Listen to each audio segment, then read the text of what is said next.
Assalamualaikum warahmatullahi wabarakatuh. Selamat berjumpa kembali dengan Bapak di materi pelajaran IPS terpadu ekonomi. Bapak harap semua anak-anak dalam keadaan sehat dan walafiat beserta orang tua juga di rumah. Tetaplah semangat untuk belajar daring dan mencari anak yang cerdas. Untuk pertemuan yang kedua kalinya ini kita akan masih membahas mengenai negara-negara ASEAN atau negara-negara Himpunan Asia Tenggara. Nah, materi untuk hari ini yaitu pengertian faktor pendorong dan penghambat kerjasama. Di dalam perkumpulan negara-negara ASEAN, tentunya sudah pasti ada yang dinamakan dengan interaksi. Nah, interaksi ini adalah hubungan yang dilakukan sesama anggota negara-negara ASEAN. Nah, apabila kita definisikan apa sih yang dimaksud dengan interaksi negara-negara ASEAN, interaksi negara-negara ASEAN adalah kerjasama antara negara di kawasan Asia Tenggara, baik dalam bidang sosial, politik, ekonomi, dan pendidikan. Interaksi ini, hubungan ini, komunikasi ini antara negara-negara Asia Tenggara ini akan pasti menghadirkan yang namanya kerjasama. Nah, ada beberapa faktor kenapa sesama anggota negara ASEAN itu menjalin kerjasama. Setidaknya ada dua faktor atau penyebab kenapa kerjasama antara negara-negara ASEAN ini atau interaksi antara negara-negara ASEAN ini terjadi. Salah satunya yaitu faktor sumber daya alam dan kondisi geografis. Selain daripada persamaan sumber daya alam, faktor perbedaan sumber daya alam juga menjadi salah satu bagian dari faktor pendorong kerjasama antara negara-negara ASEAN pada poin pertama yaitu sumber daya alam. Nah, mari kita pelajari satu persatu faktor pendorong ini. Yang pertama yaitu faktor pendorong sumber daya alam. Adapun kenapa bisa dari faktor sumber daya alam ini terjadi pendorong kerjasama, yaitu adanya kesamaan sumber daya alam antara negara-negara ASEAN. Agar kamu lebih paham, Bapak akan berikan contoh faktor pendorong kerjasama antara negara-negara ASEAN di bagian sumber daya alam pada persamaan dan perbedaan sumber daya alam. Yang pertama contohnya yaitu dari segi persamaan sumber daya alam. Bapak kasih contoh seperti ini. Beberapa negara penghasil minyak bumi yang kaya akan minyak bumi sama-sama mempunyai hasil minyak bumi membentuk suatu kerjasama yang diberi nama OPEC.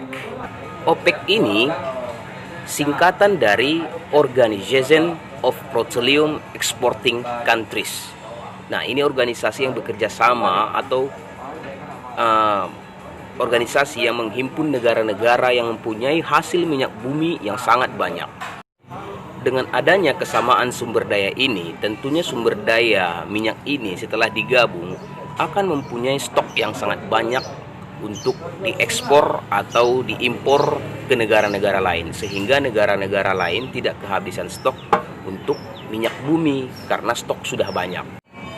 Dalam arti kata lain, apabila ada suatu negara yang ingin memiliki minyak bumi tetapi negaranya tidak mampu menghasilkan minyak bumi, maka negara tersebut akan menghubungi organisasi OPEC ini untuk mengadakan transaksi penjualan minyak bumi.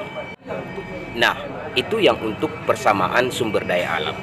Sedangkan untuk perbedaan sumber daya alam ternyata juga bisa membentuk kerjasama. Bagaimana rinciannya, bagaimana contohnya, perhatikan agar anak-anak semua mengerti tentang materi ini. Dari segi perbedaan sumber daya alam, tentunya setiap negara-negara ASEAN ini tidak mempunyai hasil alam yang sama. Setiap negara-negara ASEAN mempunyai hasil alam tersendiri-sendiri yang mempunyai kelebihan dan kekurangan di negara masing-masing. Yang kita ambil di sini contohnya terkait perbedaan ini adalah antara negara Singapura dan Indonesia. Perlu anak-anak ketahui, negara Singapura itu adalah negara perairan atau negara kepulauan, yang mana kondisi alamnya tidak memungkinkan untuk bertani. Sedangkan apabila kita bandingkan dengan negara Indonesia yang kaya akan pertanian, tentunya Indonesia banyak menghasilkan sumber daya alam dari hasil pertanian. Bagaimana hubungannya antara negara Indonesia dengan negara Singapura dalam hal perbedaan ini? Mari kita kaitkan. Tadi Bapak sampaikan bahwa negara Singapura tidak memungkinkan untuk melakukan kegiatan bertani, sedangkan Indonesia sangat memungkinkan. Nah, disinilah terjadi kerjasama karena adanya perbedaan sumber daya alam, yang mana Singapura membutuhkan beras untuk makan.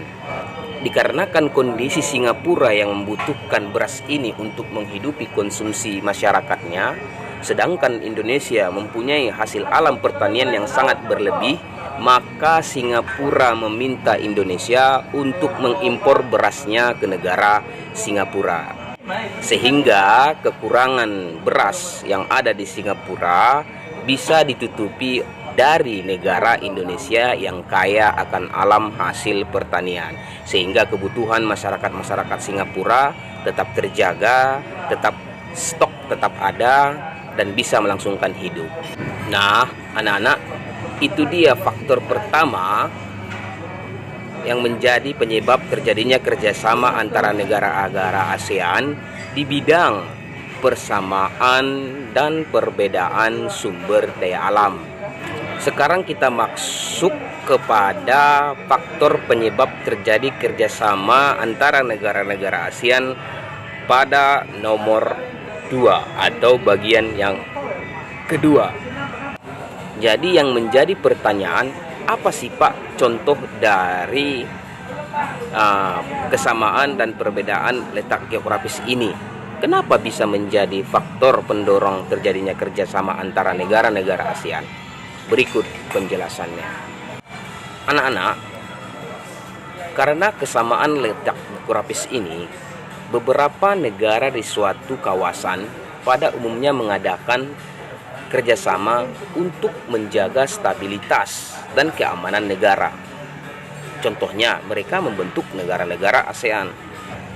Pada dasarnya, negara-negara Asia Tenggara ini berdasarkan letak geografis adalah negara-negara yang saling berdekatan, ataupun bisa disebut adalah negara-negara yang bertetangga, sehingga mereka bisa saling memantau, bisa saling menjaga, bisa saling kuat dengan membentuk negara-negara ASEAN. Karena faktor bertetangga inilah sebagai negara, mereka ingin menjadi kuat, ingin menjadi maju, mereka pun berinisiatif membentuk negara-negara ASEAN atau negara-negara Asia Tenggara yang mana saling berdekatan. Yang berdekatan inilah yang dinamakan kondisi geografi. Yang berdekatan inilah, yang bertetangga inilah yang dikatakan kondisi geografis, sehingga sangat memungkinkan bagi negara-negara Asia Tenggara untuk bekerja sama. Tadi kita sudah membahas mengenai yang menjadi faktor pendorong terjadinya kerjasama antara negara-negara ASEAN. Tentunya kalau ada faktor pendorong, pasti ada yang namanya faktor penghambat. Itu saling beriringan. Nah, di sini juga Bapak akan sampaikan kepada kalian hal-hal yang menjadi faktor penghambat tidak terlaksananya kerjasama antara negara-negara Asia Tenggara ini. Faktor penghambatnya ada 4. Di sini akan Bapak jelaskan satu persatu ya. Dengarkan dan perhatikan dengan seksama. Tentu kamu Bapak pasti bertanya, apa saja Pak? Nah, makanya ini Bapak jelaskan di video kali ini. Oke, yang pertama yaitu faktor penghambatnya yaitu faktor ideologi. Mungkin anak-anak kurang memahami apa yang disebut dengan ideologi. Setiap negara, setiap bangsa di seluruh dunia ini pasti mempunyai yang dikatakan ideologi. Apa ideologi? Ideologi itu kalau bahasa sederhananya adalah cita, cita ataupun tujuan. Jadi, tujuan dan cita-cita ini setiap negara mempunyai karakteristik yang berbeda-beda. Kita ambil contohnya saja terhadap diri kita sendiri. Kita dalam hidup ini pasti mempunyai cita-cita yang berbeda-beda. Ada yang menjadi dokter, ada yang ingin menjadi tentara, ada yang ingin cikgu kayak bapak, ada yang ingin menjadi ustadz, ulama, dan sebagainya. Nah, perbedaan inilah makanya terjadi penghambat bagi kita ataupun bagi suatu negara untuk melakukan kerjasama. Karena apa? Karena perbedaan ideologi ataupun cita-cita ataupun tujuan dari suatu bangsa. Faktor kedua yang menjadi penghambat terjadinya kerjasama antara negara-negara ASEAN, khususnya Asia Tenggara, yaitu adanya konflik atau peperangan. Apabila suatu negara A dengan negara B terjadi konflik atau peperangan, berarti itu sudah terjadi rivalitas antara kedua negara tersebut. Mereka akan bersaing untuk memajukan negaranya sendiri. Mereka akan berusaha untuk menjadi lebih baik lagi dari negara rivalitasnya tersebut. Maka dari itu, kalau sudah terjadi perpecahan, konflik, peperangan antara suatu negara dengan negara yang lain, itu sangat mustahil untuk terjadi kerjasama. Contoh yang paling hangat, yang paling umum, yang paling santer di dunia ini terjadi konflik antar negara, yaitu antara Israel dan Palestina. Kedua negara ini sangat-sangat tidak memungkinkan terjadi kerjasama. Padahal Israel dan Palestina ini adalah negara yang saling berdekatan. Tetapi kedua negara ini tidak akan memungkinkan terjadinya kerjasama. Karena apa tadi? Karena adanya konflik dan peperangan. Kalau di Israel dan Palestina, konflik yang terjadi adalah konflik urusan agama. Sehingga tidak ada yang mau mengalah, tidak ada yang mau bekerja sama, dan konflik terus berkepanjangan, maka sangat mustahil terjadi kerjasama. Contoh, kita pun kalau kita sedang berselisih dengan teman, bahkan ketika kita berselisih, komunikasi pun akan putus, silaturahim pun akan putus, sehingga kita tidak bisa bekerja sama dengan teman kita tersebut. Padahal kalau kita bisa bekerja sama dengan teman yang kita berselisih itu, mungkin saja teman kita itu bisa kita membantu suatu hal atau menolong kita dalam beberapa hal. Nah, perlu ditekankan bahwa konflik dan peperangan ini sangat merugikan banyak pihak dari masing-masing negara. Selain daripada itu, yang menjadi penyebab apabila terjadi konflik dan peperangan antara satu negara dengan negara lain adalah terjadinya atau terganggunya stabilitas dari kedua negara tersebut. Penghambat yang ketiga yang menjadi penghalang untuk terjadinya kerjasama antara negara-negara, yaitu adanya kebijakan protektif. Apa yang dimaksud dengan kebijakan protektif? Kebijakan protektif ini adalah kebijakan yang diterapkan suatu pemerintah atau negara untuk melindungi privasi ataupun melindungi kepentingan negaranya tersebut.